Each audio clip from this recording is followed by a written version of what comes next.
फिर आप लोग का ये आ जाएगा लैग्रांज ऑक्सिलरी इक्वेशन कैसे निकालते हैं, आपका चारपिट मेथड क्या होता है, जैकोबी मेथड क्या होता है, और मोंजे मेथड क्या होता है। ठीक है, ये हम लोग सारे देखेंगे इसमें, और एक ये आपका पूरा कंप्लीट एक यूनिट है। ठीक है, इसमें आप लोग देखेंगे कि जितने भी नाम के हैं, ठीक है, जितने भी नाम के आपके आए हैं उसमें से आपका एक ना एक क्वेश्चन आता ही है। ठीक है, तो यहाँ पर आप लोग सबसे पहले हम लोग देखेंगे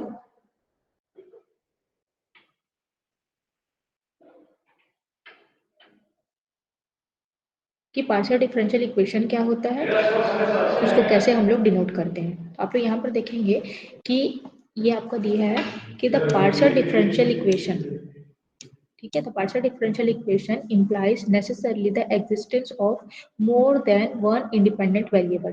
पहले तो आपका होता है डिफरेंट, वॉइस आ रही है ना सभी को? Yes ma'am. हम लोगों ने डिफरेंशियल इक्वेशन पढ़ा है, तो डिफरेंशियल इक्वेशन के दो टाइप होते हैं, पहला होता है ऑर्डिनरी डिफरेंशियल इक्वेशन, दूसरा होता है पार्शियल डिफरेंशियल इक्वेशन। ठीक है, तो हम लोग यहाँ पर इस बुक में हम लोग पार्शियल डिफरेंशियल इक्वेशन के बारे में पढ़ेंगे।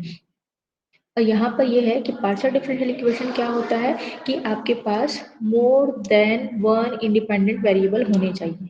ठीक है, और डिपेंडेंट वेरिएबल क्या होता है, इंडिपेंडेंट वेरिएबल क्या होता है, ये आप जानेंगे। यहाँ पर आप देखिए क्या बोल रहा है, वी शैल यूजुअली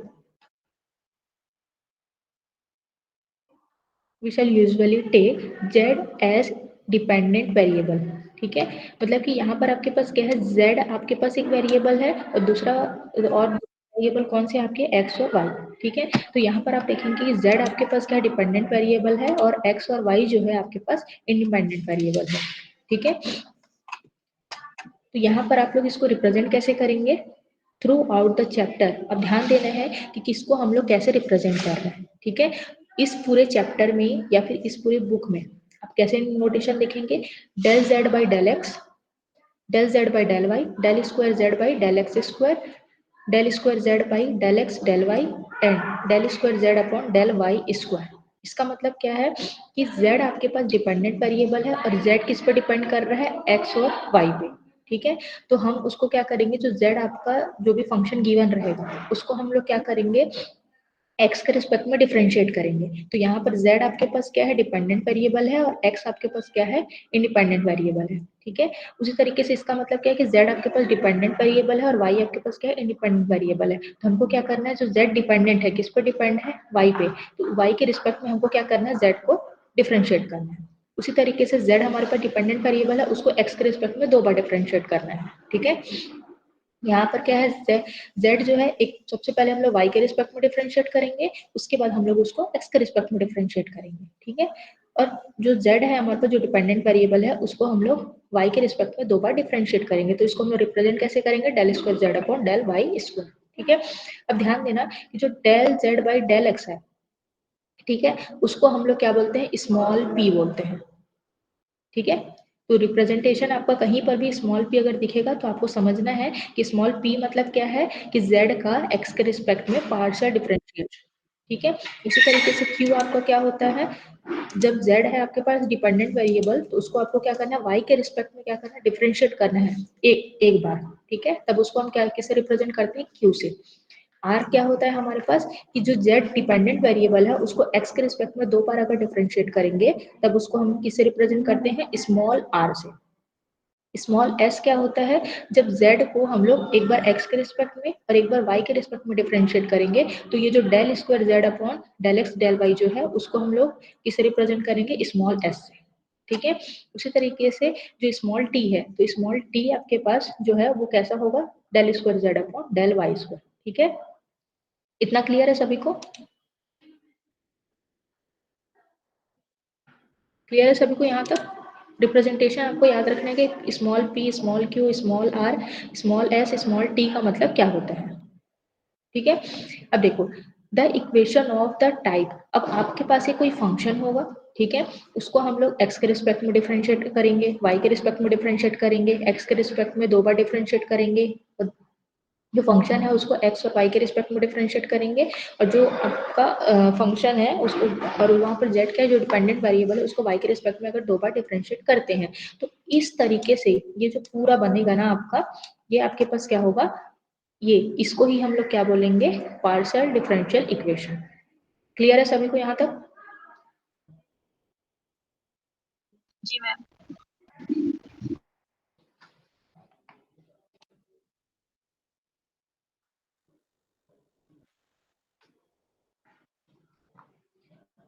फिर अगला आता है आपका, आपको पता होना चाहिए कि ऑर्डर क्या होता है, ठीक है, ऑर्डर क्या होता है और डिग्री क्या होता है।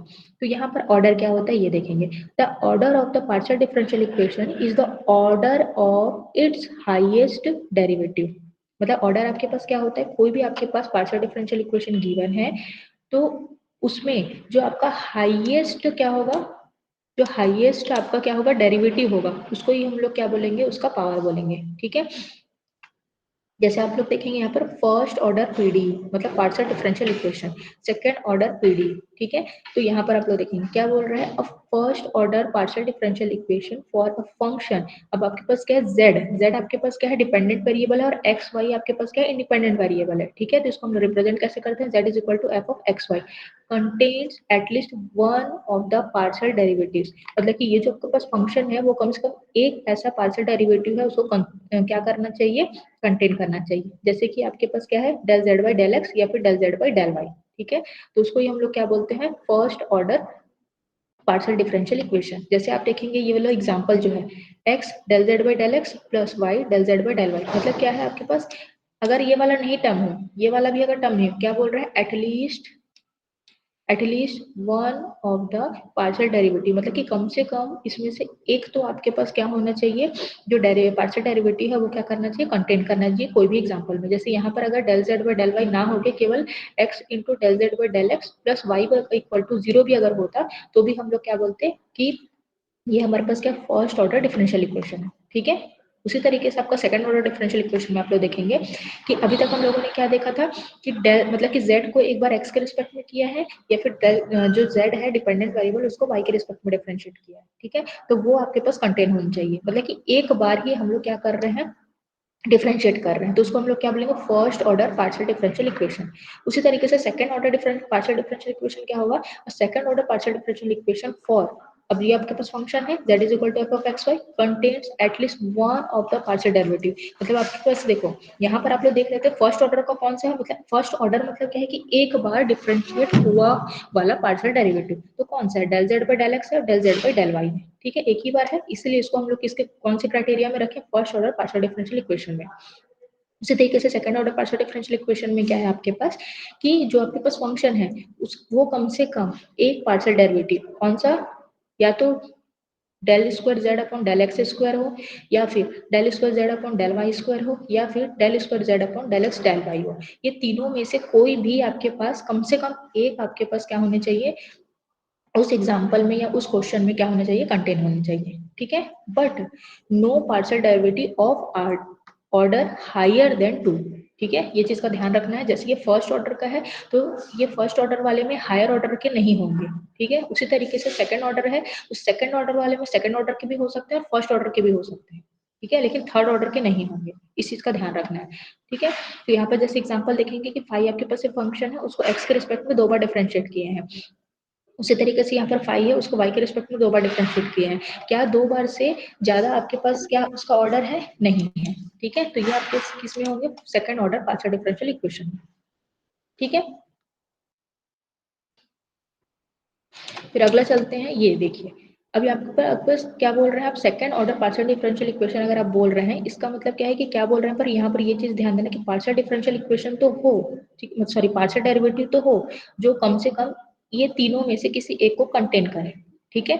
लेकिन उसके साथ साथ ये भी बोलता है कि इससे ज्यादा के आपके पास देखो, but no partial derivatives of order higher than two, मतलब कि 2 ऑर्डर से ज्यादा के आपके पास पार्शियल डेरिवेटिव नहीं होने चाहिए कोई भी एग्जांपल में, ठीक है। जैसे यहाँ पर देखो 2 ऑर्डर के हैं, यहाँ पर एक मतलब कि 1 ऑर्डर के हैं, ठीक है, मतलब 2 या फिर 2 से कम हो सकते हैं, लेकिन 2 या 2 से ज्यादा नहीं हो सकते, यही चीज यहाँ पर ये लाइन में बोला है, ठीक है। The second order partial derivative equation में also contain first order term. वही चीज को बोल रहे हैं कि अगर आपके पास सेकंड ऑर्डर आपके पास डेरिवेटिव है तो आपके पास फर्स्ट ऑर्डर के जो आपके पास पार्शियल डेरिवेटिव है वो एग्जिस्ट कर सकते हैं, जैसे कि सेकंड वाले एग्जांपल में गिवन है। क्लियर है यहाँ तक सभी को? Yes, ma'am. अब आते हैं डिग्री। Degree Yes. क्या होता है आपके पास कि the degree of partial differential equation is the power of the highest derivative in the equation. मतलब कोई भी अगर आपके पास इक्वेशन गिवन है, ठीक है, उसमें आपको सबसे पहले तो क्या देखना है कि हाईएस्ट डेरिवेटिव देखना है, और जो हाईएस्ट डेरिवेटिव होगा उसका पावर कितना है ये आपको क्या बताएगा, डिग्री बताएगा। जैसे आप देखो ये पहले एग्जांपल में क्या है कि यहाँ पर हमारे पास ऑर्डर कितने का है, आप लोग बताइए। Second order. Second order. Second order का, ठीक है, सेकंड ऑर्डर का है।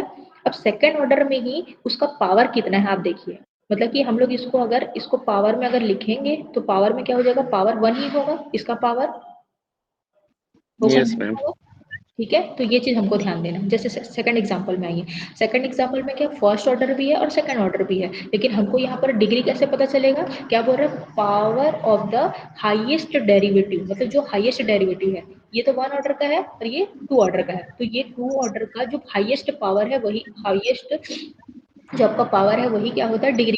तो यहाँ पर हाईएस्ट आपका ऑर्डर कितना है, 2 है, तो 2 वाले का ऑर्डर सॉरी पावर कितना है, 1 है, Yes, ma'am. ठीक है। तो ये जो सेकंड वाला है उसका आपको क्या देखना है, जो हाईएस्ट डेरिवेटिव हो और उसका कितना पावर है वो आपका क्या दिखाएगा, आपका डिग्री दिखाएगा, ठीक है। यहाँ पर वैसे ही फर्स्ट ऑर्डर का है, ठीक, हाईएस्ट पावर कितना है, 1 है, ठीक। यहाँ पर वैसे ही क्या है आपका सेकंड ऑर्डर का है, सेकंड ऑर्डर का हाईएस्ट पावर कितना है, 1 है। अब यहाँ पर देखिए ये भी फर्स्ट ऑर्डर का है और ये भी फर्स्ट ऑर्डर का है, लेकिन ध्यान दीजिएगा फर्स्ट ऑर्डर का तो है लेकिन फर्स्ट ऑर्डर का पावर कितना है, यहाँ पर 3 है। क्लियर है? जी तो मैम। यही पावर इसका क्या दिखाएगा, डिग्री दिखाएगा। तो वही चीज लिख रहा है इक्वेशन, ये आपका देखिए इक्वेशन ये वाला जो लिखा है first second third fourth, first second third और फोर्थ, इसमें क्या है जो पार्शियल डेरिवेटिव है उसका डिग्री क्या है, 1 है, ठीक है। लेकिन जो फिफ्थ एग्जांपल है उसमें क्या है, इसका पावर 1 है और डिग्री कितना है, 3 है। क्लियर है सभी को? जी मैम। पावर और डिग्री सबको समझ में आ गया? Yes, ma'am. और इसके आगे के जो है वो बेसिक बेसिक है, ये आप लोग थोड़ा पढ़ लेंगे और नेक्स्ट क्लास जब होंगी तो वो मैं आप लोग को बता दूंगी। ऐसा क्योंकि आप लोग डिस्टेंस मोड में है तो जरूरी नहीं है कि आप लोग की डेली क्लास हो, ठीक है। जब भी मुझे क्लास लेना होगा तो मैं इसी बुक से ही स्टार्ट करूंगी और कंप्लीट करूंगी, ठीक है। और आप लोग ये भी आप लोग को इसीलिए कम्युनिटी में आप लोग को लिंक प्रोवाइड किया जा रहा है कि जैसे अगर आप लोग का कोई क्लास छूट भी जाता है तो आप लोग अगर आप लोग जब फ्री हैं तब उस वाले ग्रुप में लिंक प्रोवाइड कर रहे हैं, उस लिंक से आप लोग ज्वाइन हो सकते हैं। चाहे कोई भी ऐसा नहीं है कि आप लोग की 4 फरवरी तक क्लासेस हैं तो 4 फरवरी तक ही आप लोग ऐड हो सकते हैं। आप लोग क्लास नहीं ले पाएंगे तो आगे आप लोग को जून तक क्लास है तो कोई भी जिस दिन क्लास होगा उस दिन आप लोग को लिंक प्रोवाइड कर दिया जाएगा, तो उस लिंक से आप लोग ऐड हो सकते हैं, ठीक है।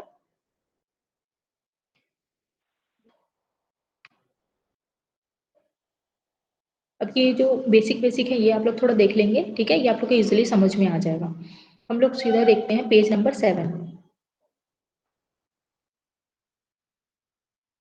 पेज नंबर 7 से आप लोग के क्वेश्चन, छोटे छोटे जो क्वेश्चन है वो बनने के चांसेस हैं, ठीक है। यहाँ पर क्या होता है, Lagrange linear equation. Lagrange linear equation में आपके पास क्या है, p p plus q q is equal to r के फॉर्म पे होता है, ठीक है। पी पी मतलब कि क्या है आपका, देखो कैपिटल P का मतलब कुछ और है और स्मॉल p का मतलब कुछ और होता है, ठीक है। कैपिटल Q का मतलब कुछ और होता है और स्मॉल q का मतलब कुछ और होता है। अभी तक हम लोगों ने स्मॉल p और स्मॉल q के बारे में हम लोगों ने क्या कर लिया है, पढ़ लिया है। स्मॉल p क्या होता है आपका, बताइए। स्मॉल p अभी हम लोगों ने देखा, स्मॉल पी का मतलब del z by del x.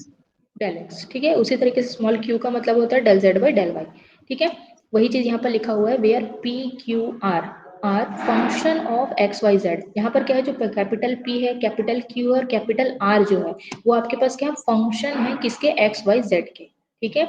In the standard form of the linear partial differential equation of the order one is called Lagrange linear equation. मतलब यहाँ पर किसके ऑर्डर वन वाले जो है ना उनके लिए ही हम लोग क्या करेंगे, लैग्रांज इक्वेशन का यूज करेंगे हम लोग, ठीक है।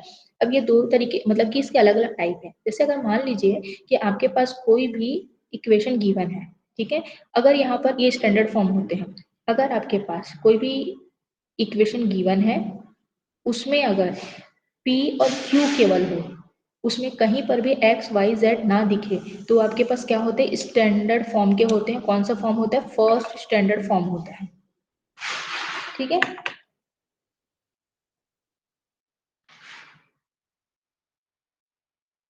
ऐसे भी है क्या जो आप लोग के फ्रेंड जिनको पता नहीं है कि आज क्लासेस होनी है?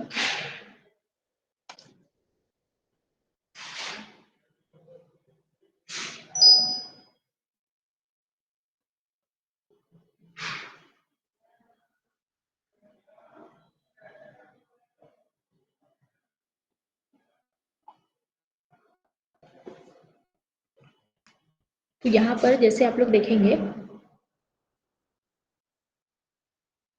कि अगर आपके पास जो इक्वेशन है, ठीक है, वो आपके पास P और Q में है, मतलब कि P और Q के फॉर्म पे है, तो हम और वहां पर x y z कहीं पर भी कोई भी मेंशन नहीं है, तब इसको हम लोग क्या बोलते हैं, स्टैंडर्ड मतलब फर्स्ट स्टैंडर्ड फॉर्म बोलते हैं, ठीक है। इसको हम लोग ध्यान देना कि अगर P और Q इन्वॉल्व है तो इसका एक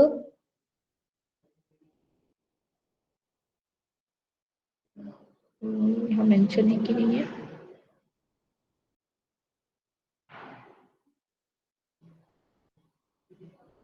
चलिए ठीक है, जितना लिखा उतना पढ़ते हैं, ठीक है। उसके बाद सेकंड फॉर्म आपका स्टैंडर्ड फॉर्म क्या होता है कि अगर कोई आपके पास इक्वेशन गिवन है उसमें क्या हो कि P Q और Z हो, वहां पर क्या हो x y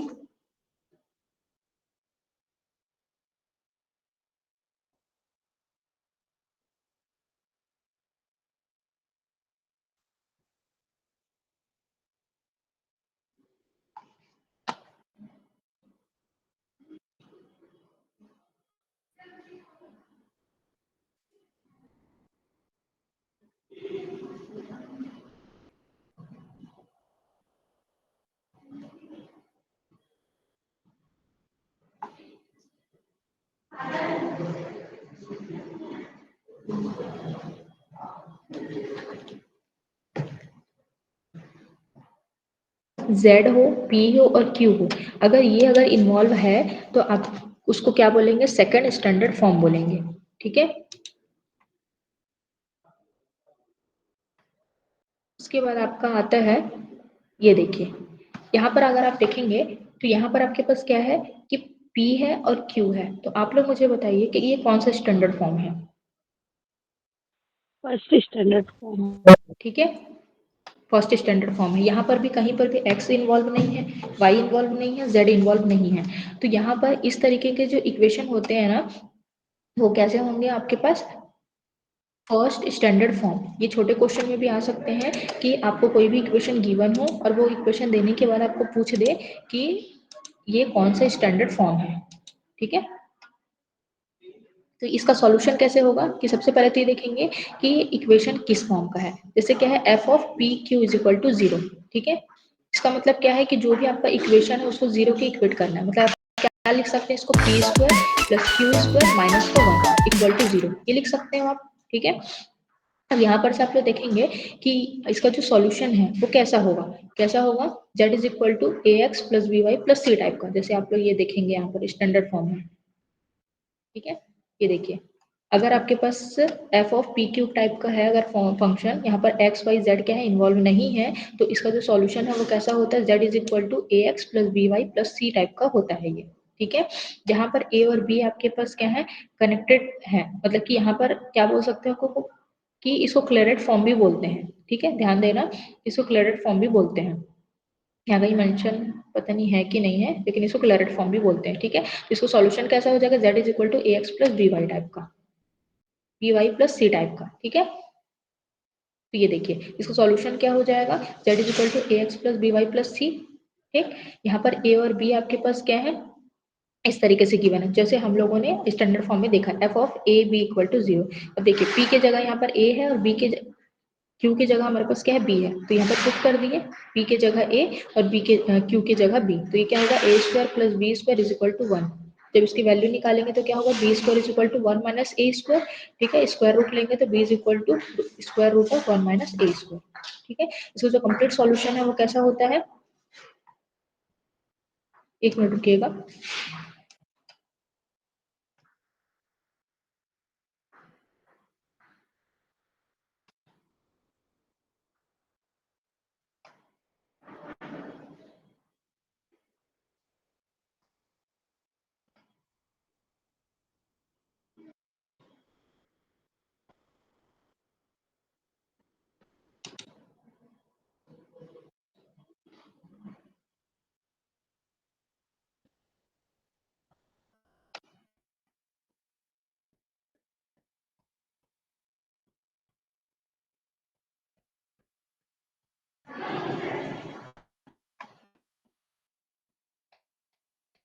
तो यहाँ पर इसका कंप्लीट इंटीग्रल है वो कैसा हो जाएगा, z इज इक्वल टू कैसा होगा a x plus b y, b y है, ठीक है, तो b की जगह वैल्यू हम लोगों ने यहाँ पर से निकाली है square root of 1 minus a square, ठीक है, और ये y इक्वल प्लस सी, ठीक है। अब इसका जो जनरल इंटीग्रल है वो कैसा होगा, हम लोग क्या ऐसे मतलब फंक्शन के फॉर्म पे लिखते हैं, ठीक है। तो यहाँ पर क्या हो जाएगा, जो c है वो किसका फंक्शन होगा, ये भी a में चेंज हो गया, ये भी a में चेंज हो गया, तो इसको c को हम लोग कैसे लिखे हैं यहाँ पर फाई ऑफ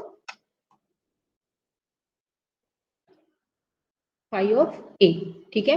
अब बस यहाँ पर हम लोगों ने किया कुछ नहीं है, सी की जगह फाई ऑफ ए लिख दिया है, ठीक है। इस तरीके से है, ये स्टैंडर्ड फॉर्म के हैं, ठीक। अब उसके बाद फिर आपका आ जाएगा कि ये कौन से स्टैंडर्ड फॉर्म का है, इस तरीके से कुछ क्वेश्चंस हैं वो आप लोग थोड़ा देख लेंगे। मैं आप लोग को पेज नंबर 11 में बता रही हूँ, एक और स्टैंडर्ड फॉर्म है, ये देखिए।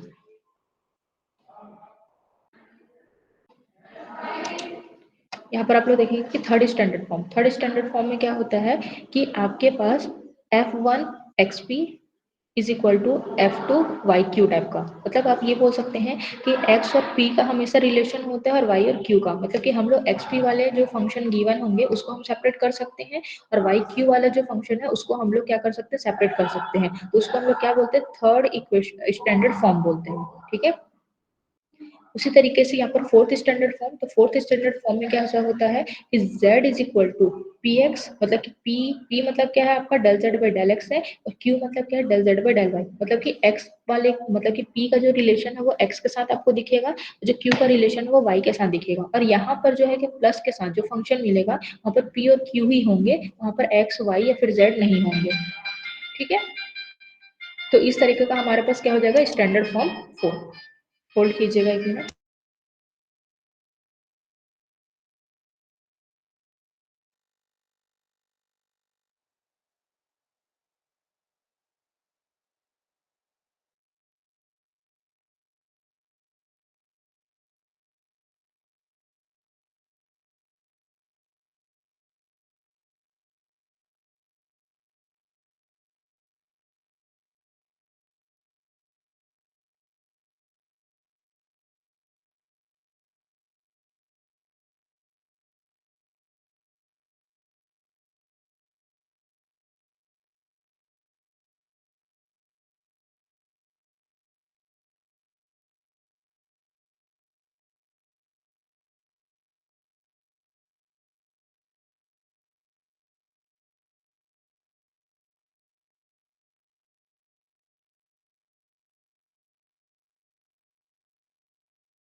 यहाँ पर आप लोग देखेंगे कि आपका जो फोर्थ स्टैंडर्ड फॉर्म है, फोर्थ स्टैंडर्ड फॉर्म में क्या होता है कि z is equal to p x plus q y, और आपके पास जो फंक्शन होगा वो आपके पास कैसा होगा, p और q के फॉर्म पे होगा, ठीक है। तो ये आपके पास क्या होगा, स्टैंडर्ड फॉर्म हो जाएगा, मतलब कि फोर्थ स्टैंडर्ड फॉर्म हो जाएगा, ठीक है। और इसको हम लोग यहाँ पर ये इक्वेशन 4 वाले को ध्यान देना कि जो आपने देखा था ये फर्स्ट स्टैंडर्ड फॉर्म में आपके पास क्या है, ये आपके पास केवल p और q का फॉर्म होगा, ठीक है। और जो फोर्थ स्टैंडर्ड फॉर्म है, फोर्थ स्टैंडर्ड फॉर्म है, यहाँ पर क्या है कि इस तरीके का होगा, z is equal to p x plus q y plus f of p q के फॉर्म पे होगा, तब इसको हम लोग क्या बोलेंगे, क्लेरेट फॉर्म बोलेंगे, ठीक है। वहां पर मैंने उसको बोल दिया था, लेकिन यहाँ पर ये है, ठीक है। मतलब कि आपका स्टैंडर्ड फॉर्म यहाँ पर होगा पी एक्स क्यू वाई और एफ ऑफ पी क्यू के फॉर्म पे, तब इसको हम लोग क्या बोलेंगे, क्लेरेट फॉर्म बोलेंगे, ठीक है। जैसे आप इसमें ही देखेंगे कि यहाँ पर क्या है, P है, Q है, X है और Y है, ठीक है। जहाँ पर P Q है और X Y है, वहाँ पर आप लोग देख लेंगे कि कौन सा स्टैंडर्ड फॉर्म है, इसको किस तरीके से सॉल्व करना है, और मेन इसमें आपका मकसद होना चाहिए कि P और Q की आप वैल्यू फाइंड करो, और P और Q की वैल्यू फाइंड करने के बाद यहाँ पर आपका क्या होता है, d z is equal to p d x plus q d y plus c के फॉर्म पे हो, मतलब sorry p d x plus q d y के फॉर्म पे होता है, उसको ही हम लोग को क्या करना है, सॉल्व करना होता है, ये आपका क्या है, सॉल्यूशन होता है, ठीक है। इसीलिए हम लोग को क्या करना है कि इसकी वैल्यू निकालनी है, किसकी, पी और क्यू की, जो भी आपको क्वेश्चन दिया होगा उसको, उसमें आपको क्या करना है, पी और क्यू की वैल्यू निकाल के, ये जो आपका दिख रहा है यहाँ पर d z is equal to p d x plus q d y है, वहां पर पी और क्यू की वैल्यू पुट करके इसको सॉल्व करना रहता है, ठीक है। या फिर कुछ क्वेश्चंस आपको दिए हुए हैं यहाँ पर,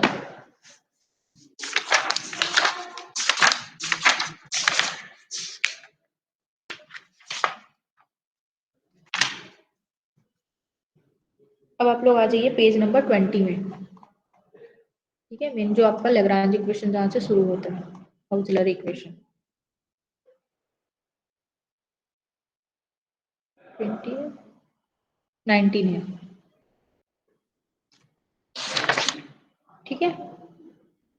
ये देखिए, ये आप लोग देखेंगे पेज नंबर 19 में कि लैग्रांज लीनियर डिफरेंशियल इक्वेशन, यहाँ पर आपके पास क्या है कि इसका जो स्टैंडर्ड फॉर्म है वो कैसा होता है, p p plus q q is equal to r के फॉर्म पे होता है, ठीक है। जहाँ पर पी क्यू आर क्या है, आपके पास एक्स वाई जेड के फंक्शन होते हैं, और पी को हम क्या बोलते हैं, del z by del x, q को हम बोलते हैं del z by del y, ठीक है। इससे हम लोग रिप्रेजेंट करते हैं, इसी जो आपका स्टैंडर्ड फॉर्म आएगा उसको ही हम लोग क्या बोलते हैं, then this partial differential equation of order 1 is called Lagrange linear differential equation. ध्यान देना कि जो लैग्रांज लीनियर डिफरेंशियल इक्वेशन है, कितना भी आपका आप देखेंगे तो यहाँ पर आप ये देखेंगे कि जो पार्शियल डिफरेंशियल इक्वेशन है वो आपका फर्स्ट ऑर्डर का ही होगा, ठीक है, ऑर्डर 1 का ही होगा, उससे ज्यादा का नहीं होगा, तभी उस क्वेश्चन में हम लोग लैग्रांज ऑक्सिलरी इक्वेशन हम लोग क्या कर पाएंगे, अप्लाई कर पाएंगे, ठीक है।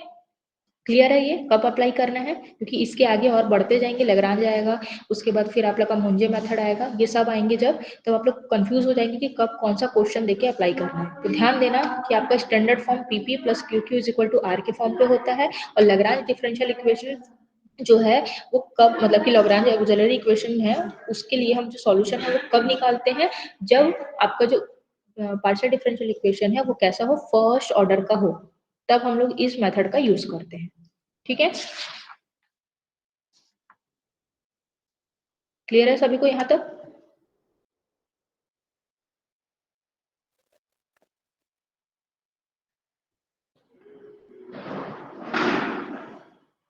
क्लियर है?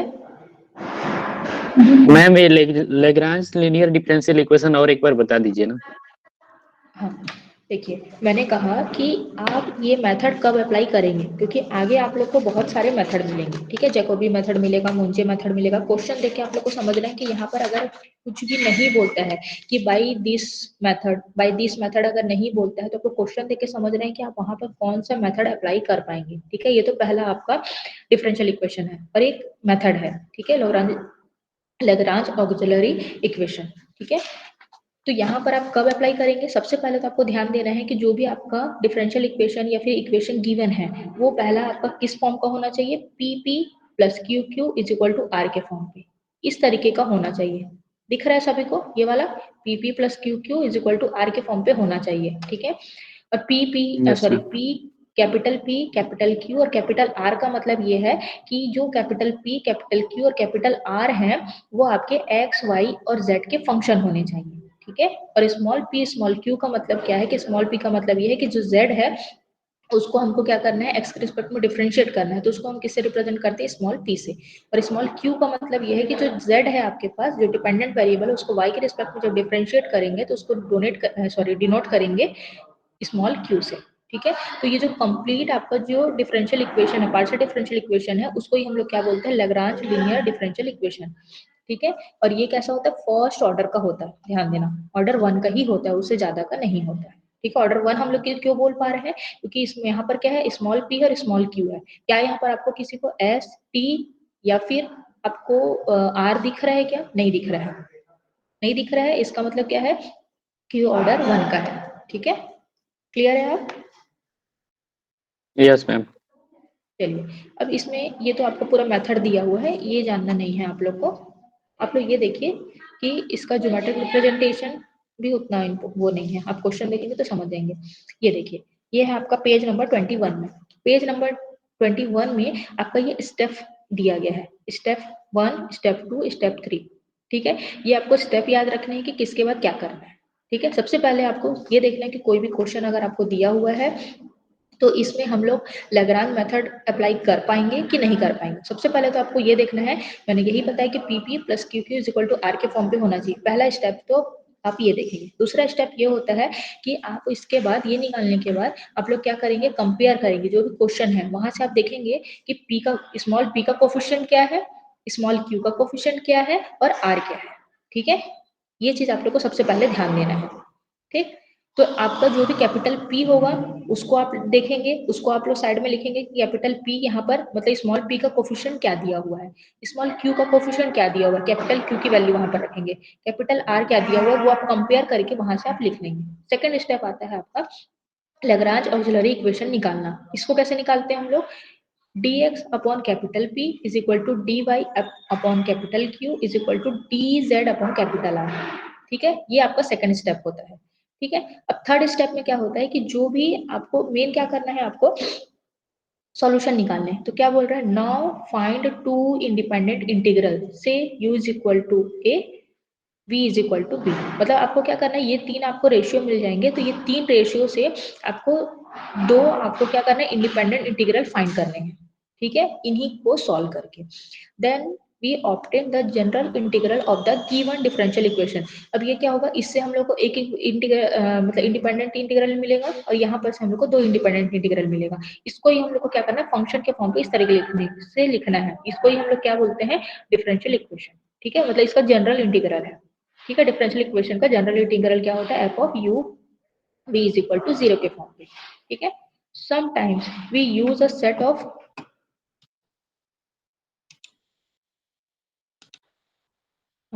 we use a set of multipliers to find u is equal to a and v is equal to b। क्या होता है कि हम लोग डायरेक्ट यहाँ पर हम लोग नहीं सॉल्व कर पाते हैं, तो हम लोग को क्या करना पड़ता है? कुछ ना कुछ मल्टीप्लायर्स का यूज करना पड़ता है। जैसे हम लोग आगे क्वेश्चन में देखेंगे कि हम लोग ये जो तीन क्वेश्चन है ना, सॉरी तीन रेशियो है ना, उससे ही हम लोग दो इंडिपेंडेंट इंटीग्रल हम लोग फाइंड नहीं कर पाते। तो हम लोग को क्या करना पड़ता है कि मल्टीप्लायर का यूज करके, मतलब सोचना पड़ेगा आपको वहां पर कि कौन सा मल्टीप्लायर यूज करें तो हम लोग को दो इंडिपेंडेंट इंटीग्रल हम लोग को प्राप्त हो सकता है, ठीक है। तो वो आप जोड़ घटा के भी कर सकते हैं, कोई मल्टीप्लायर का यूज करके भी कर सकते हैं, वो क्वेश्चन पे डिपेंड करेगा कि किस तरीके का, ठीक है। Set of multipliers may be functions of x y z. मतलब ये बोल रहे हैं कि अगर आप कोई भी मल्टीप्लायर यूज करेंगे, मल्टीप्लायर मतलब क्या है कि क्या है? कैपिटल आर है, ठीक है। क्लियर है? तब हम समझ गए कि हमारा ये लैग्रांज हमारे पास क्या है? लैग्रांज मेथड हम यहाँ पर क्या कर सकते हैं? अप्लाई कर सकते हैं, ठीक है। बस यहाँ पर से कंपेयर करके आप सोचो PP plus q q is equal to r के फॉर्म पे है, तो कैपिटल P आपके पास क्या है? वाई जेड, तो ये हमने लिख दिया, कैपिटल P की वैल्यू हमने वाई जेड लिख दिया। कैपिटल Q आपके पास क्या है ZX, तो वो हमने लिख दिया। कैपिटल R आपके पास क्या है XY है, ये लिखा हुआ है, ठीक है। अब हम क्या करेंगे, सेकंड स्टेप आपके पास क्या है कि ऑक्सिलरी लैग्रांज ऑक्सिलरी इक्वेशन का यूज करना है। लैग्रांज ऑक्सिलरी इक्वेशन क्या होता है, dx अपॉन p, ठीक है, is equal to dy upon capital Q is equal to dz upon capital R, ठीक है। कैपिटल P की वैल्यू यहाँ रख दो, कैपिटल Q की वैल्यू और कैपिटल R की वैल्यू यहाँ से हम क्या कर दिए, पुट कर दिए, ठीक है। तो ये वैल्यू हमने पुट किया। अब यहाँ पर आप क्या करना है, थर्ड स्टेप। अब आप आएंगे थर्ड स्टेप में। थर्ड स्टेप में ये बोलता है आप अगर मल्टीप्लायर का यूज करेंगे जब आपके पास कोई सॉल्यूशन नहीं मिल रहा होगा इस तीन रेशियो से। लेकिन हम लोग ये देख पा रहे हैं कि हमको अभी मल्टीप्लायर की जरूरत नहीं है, ठीक है। तो मल्टीप्लायर की जरूरत नहीं है तो कोई भी आप फर्स्ट सेकंड रेशियो को लेके सॉल्व कर सकते हो। आपको लेकिन ध्यान देना है कि कहाँ से आपको सॉल्यूशन मिलेगा, दो इंडिपेंडेंट इंटीग्रल आपको कहाँ से मिलेंगे ये आपको सोचना है। आप फर्स्ट सेकंड को लेके कर सकते हैं, फर्स्ट थर्ड को लेके कर सकते हैं, सेकंड थर्ड को लेके कर सकते हैं, ठीक है। तो यहाँ पर आप क्वेश्चन में देखेंगे कि यहाँ पर इन्होंने क्या किया, first two members of equation one, मतलब हम लोगों ने क्या किया, फर्स्ट टू रेशियो को लेके सॉल्व किया। क्या लिया, dx अपॉन वाई जेड, ठीक है, is equal to dy upon z x. अब यहाँ से हम देख रहे हैं कि जो डिनोमिनेटर में है वो z z है, तो z से z कैंसिल हो जाएगा। इसको जब हम क्रॉस मल्टीप्लाई करेंगे तो आपको क्या मिलेगा, x into d x minus y into d y equal to 0, यही मिलेगा, ये वाला इक्वेशन। क्लियर है सभी को? जी मतलब हम ये यस।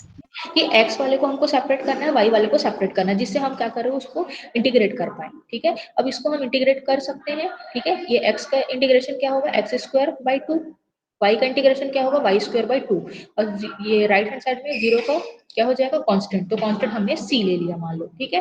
तो अब ये एक्स स्क्वायर अपॉन टू था minus Y square upon two था, एलसीएम लेंगे तो क्या मिलेगा आपको, x square minus Y square upon two मिलेगा, इज इक्वल टू सी मिला, ठीक है। तो टू को आप जब राइट हैंड साइड पे मल्टीप्लाई करोगे तो टू इंटू सी मिलेगा, ठीक है। और टू सी ऑलरेडी क्या है, कांस्टेंट है, तो उसको एक नाम दे दिया C1।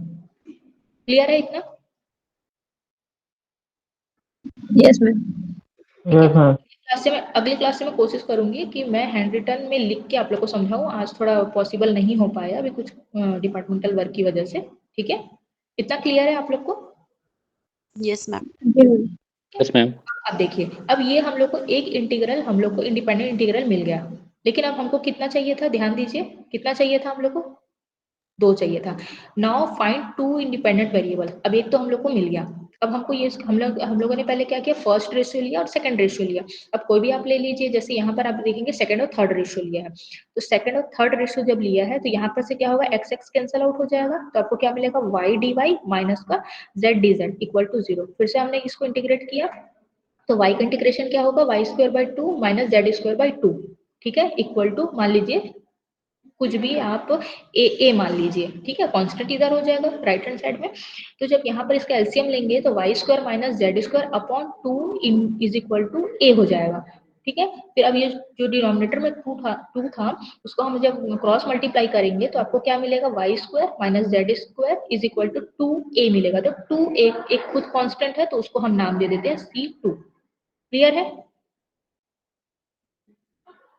यहाँ यस तक मैम। क्लियर है सभी को? ठीक है। अब देखिए, यहाँ तक हम लोगों ने कर लिया, फाइंड कर लिया, दो इंटीग्रल इंडिपेंडेंट इंटीग्रल हम लोगों ने फाइंड कर लिया। पहला यू मतलब कि जो C1 वाला है आपका, और बी मतलब कि जो आपका C2 वाला है, ठीक है, क्लियर है। अब देखिए क्या बोलता है कि then we obtain the general integral of the given differential equation. कैसा होगा, f of u v equal to 0 के फॉर्म पे। तो वही चीज हम लोग यहाँ पर लिखेंगे, क्या है, एफ ऑफ यू मतलब यहाँ पर आपके पास क्या है, ये वाला पहला इंटीग्रल इक्वेशन क्या है, X square minus Y square, ये हमने लिख दिया। दूसरा आपके पास क्या है, Y square minus Z square, तो ये हमने लिख दिया इक्वल टू 0, और यही आपका क्या है, जनरल सॉल्यूशन है। क्लियर है सभी को?